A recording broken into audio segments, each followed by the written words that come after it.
আসসালামু আলাইকুম দর্শক, সবাইকে আবারও স্বাগত কুকিং ফর ইউ চ্যানেলে। আজকের পর্বে আমি আপনাদেরকে ডিম চপ করে দেখাবো। ইফতারে তো কম বেশি সবাই আমরা আলুর চপ করে থাকি, তবে এই ডিম চপটা আপনারা বানাতে পারেন ইফতারের জন্য, সবাই অনেক বেশি পছন্দ করবে। খেতে তো ভীষণ সুস্বাদু আর বানিয়ে নেওয়া যায় একদম অল্প সময়ে। চলুন দেখে নিই পুরো রেসিপিটি, কিভাবে এই ডিম চপগুলো বানাচ্ছি আমি। এখানে ডিম চপ বানানোর জন্য 3টা ডিম আমি সেদ্ধ করে নিয়েছি আর খোসাটাকে ছাড়িয়ে নিচ্ছি। এখন একটা ডিমকে আমি 2 টুকরা করে কেটে নিচ্ছি, তবে আপনারা চাইলে একটা ডিমকে 4 টুকরা করেও কেটে নিতে পারেন যদি ডিম চপের সাইজটা ছোট রাখতে চান। তো আমি একটু বড় করে করব, তাই আমি একটা ডিমকে 2 টুকরা করে কেটে নিয়েছি।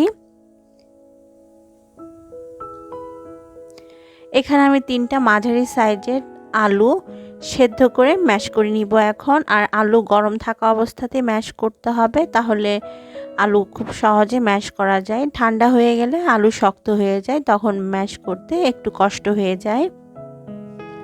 আর এমনভাবে ম্যাশ করতে হবে যেন আলুর কোনো আস্ত দানা না থাকে।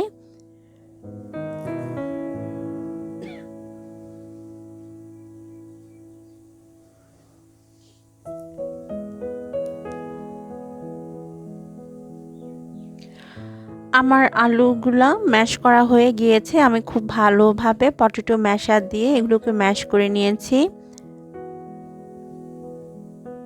এবারে আমরা এর মধ্যে অন্যান্য উপকরণ অ্যাড করব। প্রথমে দিয়ে দিচ্ছি স্বাদ মতো কিছুটা লবণ, দিয়ে দিব কাঁচামরিচ কুচি, নিজেদের স্বাদ বুঝে এখানে ঝালটা অ্যাড করতে হবে।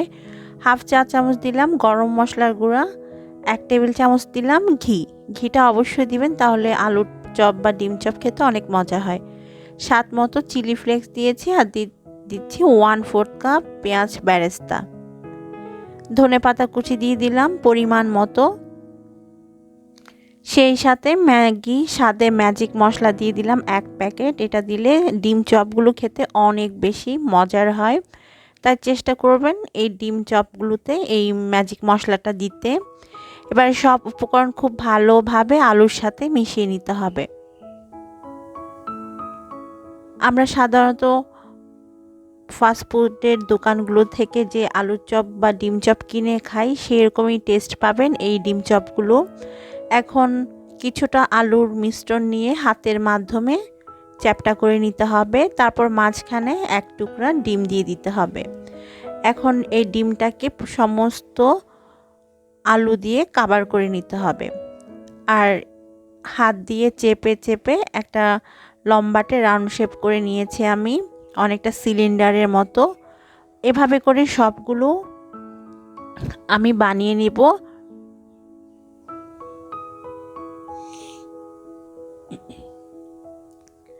তো আমি সবগুলো বানিয়ে নিয়েছি, আর আমি যে পরিমাণ আলু নিয়েছি তাতে আমার 4টা ডিম চপ হয়েছে, আর একটু বড় সাইজের করে আমি বানিয়েছি। এখন এগুলোকে আমরা কোটিং করব ডিম আর ব্রেড ক্রাম্বসের মধ্যে। তো এখানে আমি একটা ডিম ফেটে নিয়েছি আর নিয়েছি ব্রেড ক্রাম্বস। এখন আমাদের ডিম চপগুলো প্রথমে ডিমের মধ্যে খুব ভালোভাবে কোট করে নিতে হবে, তারপর ডিম থেকে তুলে ব্রেড ক্রাম্বসে আমরা খুব ভালোভাবে গড়িয়ে নিব। আর এমনভাবে এগুলোকে কোটিং করতে হবে যেন কোনো অংশ ফাঁকা না থাকে, না হয়তো আলু বের হয়ে আসবে।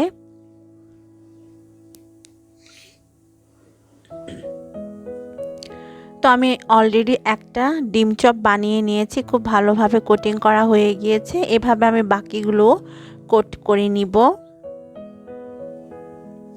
সবগুলো ডিমের চপ এখানে কোট করা হয়ে গিয়েছে। চাইলে আপনারা এগুলো ডিপ ফ্রিজে সংরক্ষণ করতে পারেন, যে কোনো এয়ারটাইট বক্সে ভরে। তবে আজকে আমি সবগুলোই ভেজে নিব তেলের মধ্যে। ভাজার জন্য তেলটাকে খুব ভালোভাবে আগে গরম করে নিতে হবে। তেল ভালোভাবে গরম হয়ে আসার পর আমরা এর মধ্যে ডিম চপগুলো দিয়ে দিব, আর মিডিয়াম হিটে রেখে ডিম চপগুলোকে আমরা ভালোভাবে ভেজে নিব গোল্ডেন ব্রাউন কালার হয়ে আসা পর্যন্ত। দেওয়ার সাথে সাথে কিন্তু নাড়াচাড়া করবেন না, কিছুক্ষণ পরে উল্টে পাল্টে দিতে হবে। দেওয়ার সাথে সাথে যদি নাড়াচাড়া করেন দেখা যাবে যে ডিম চপগুলো ভেঙে যাবে।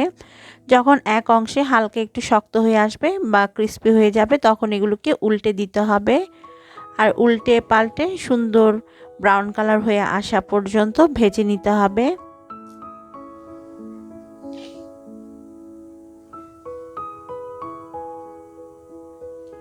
প্রায় 3-4 মিনিট মিডিয়াম হিটে রেখে আমি ডিম চপগুলোকে ভেজে নিয়েছি আর এগুলো খুব সুন্দর ভাবে ভাজা হয়ে গিয়েছে। এখন আমি এগুলোকে তেল থেকে তুলে নিব আর একটা কিচেন টিস্যুর উপর নিয়ে নিব যেন বাড়তি তেলটাও ঝরে যায়। আসলে ডিম চপ বানানো খুবই সহজ আর খেতেও ভীষণ রকম মজা। এভাবে একবার ট্রাই করে দেখবেন, একদম রেস্টুরেন্টের মধ্যে বা ফাস্ট ফুডের দোকানে যে আমরা ডিম চপ কিনে খাই তার টেস্ট পাবেন। এই তো হয়ে গেল আমাদের মজাদার স্বাদের ডিমের চপ।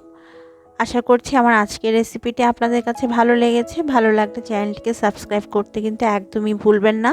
সেই সাথে পাশে থাকা বেল বাটনটিও প্রেস করে রাখবেন। বিদায় নিচ্ছি। আল্লাহ হাফেজ।